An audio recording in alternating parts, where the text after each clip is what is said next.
Today, we're digging into acceptance, specifically how it's presented in Soul in the Driver's Seat. Right, we're looking at the introduction and the November chapter from that book.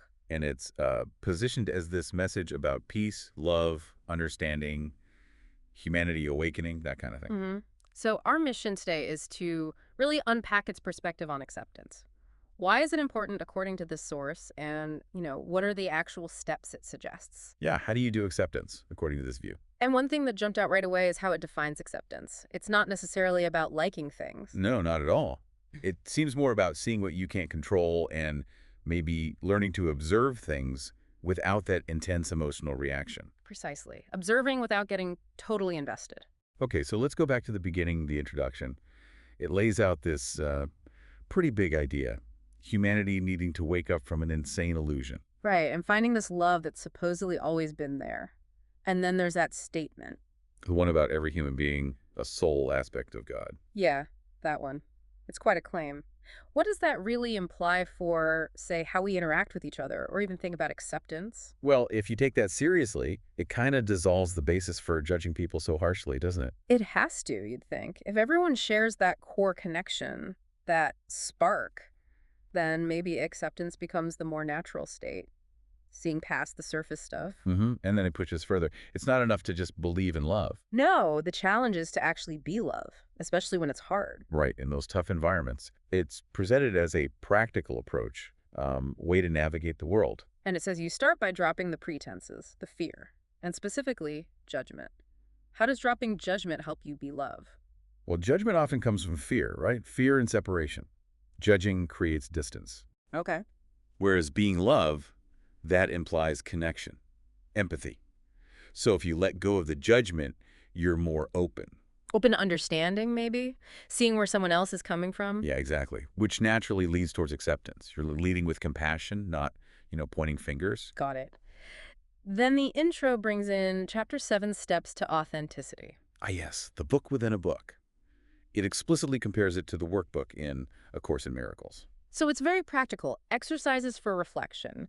The stated goal is strengthening the soul and loosening the ego's grip.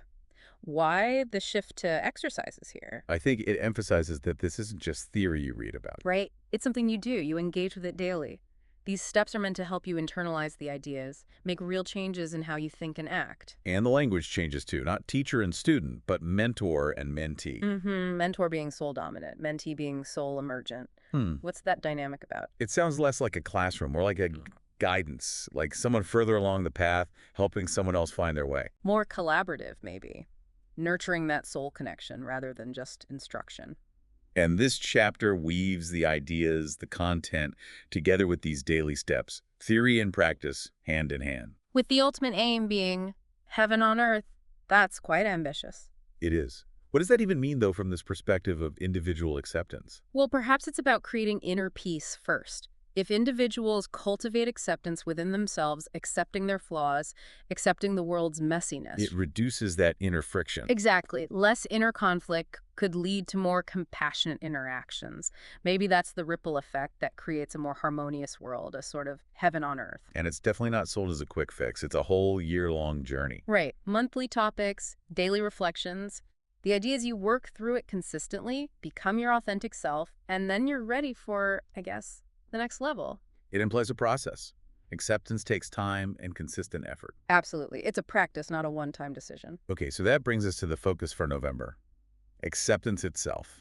And it states the obvious right up front.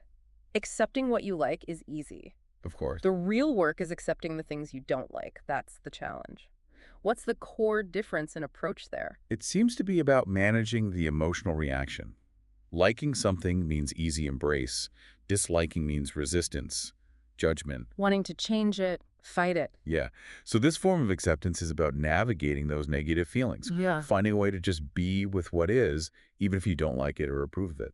And the heart of this November section seems to be this idea of becoming an observer. Watching life unfold, good, bad, ugly, but without losing your neutrality, without getting swept away emotionally. Right. Which sounds incredibly difficult for, feeling human beings. Yeah. How do you even approach that? Maybe it's about creating a little space, between the feeling hitting you and your reaction to it. Like noticing the anger or the sadness, but not immediately becoming the anger or sadness. Sort of. Acknowledging it, like seeing a cloud pass by but not getting carried off by the storm.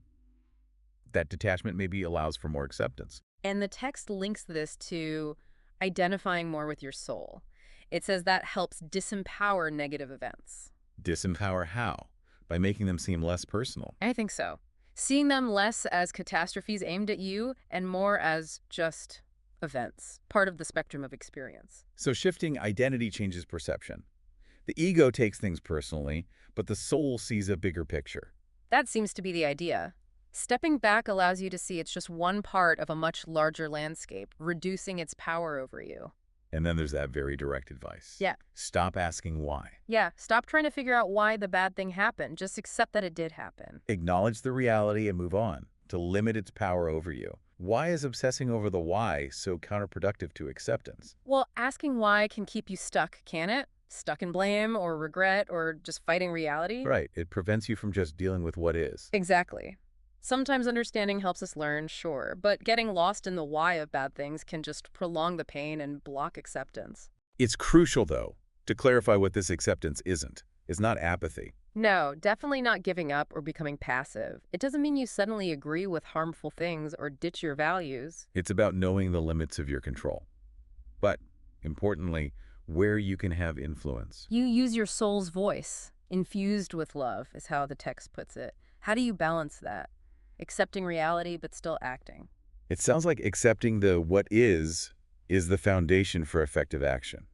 You release the resistance to what you can't change. Freeing up energy to focus on what you can influence, but you do it with clarity and love, not from a place of fighting reality. Okay, let's make it concrete.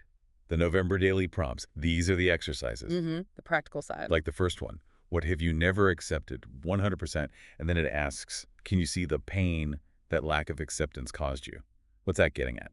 It's trying to get you to connect your suffering directly to your resistance. By naming what you haven't accepted, you can start to see how fighting it internally creates that ongoing pain. It reveals the cost of non-acceptance. Then it asks about blame. Who are you blaming for your lack of acceptance? How does blame get in the way? Blame shifts the focus outward. It's about fault-finding, not about accepting what happened and managing your own response. Keeps you stuck as a victim, maybe.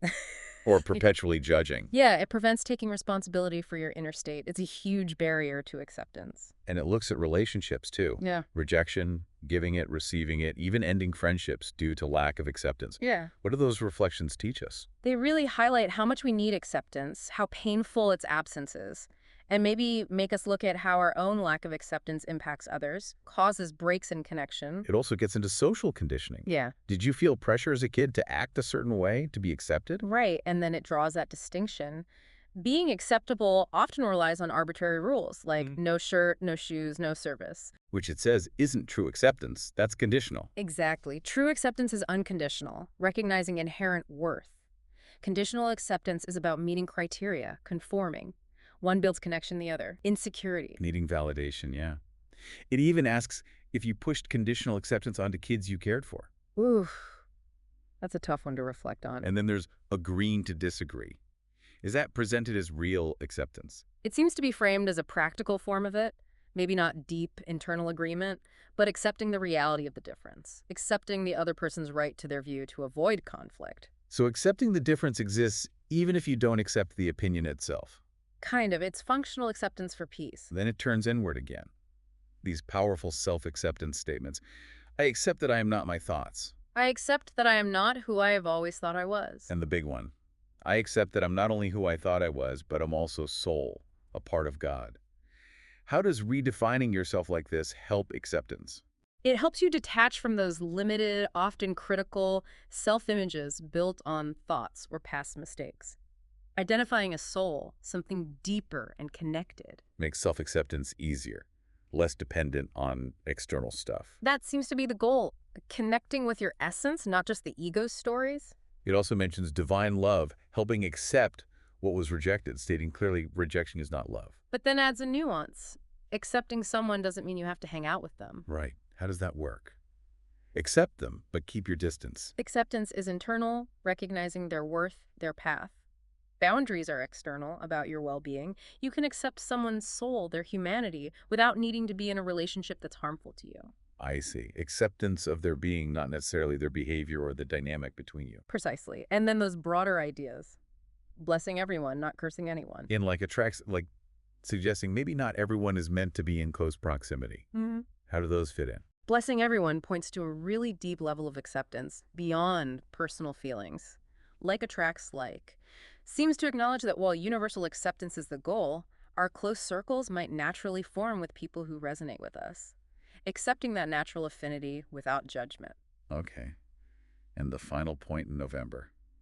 I accept that I can save no one. They must save themselves from themselves. That feels stark. It really underscores personal responsibility, doesn't it? And the limits of our influence. It circles back to focusing on your own inner state. Letting go of trying to control or fix others. Mm. Accepting their autonomy, their path. Yeah.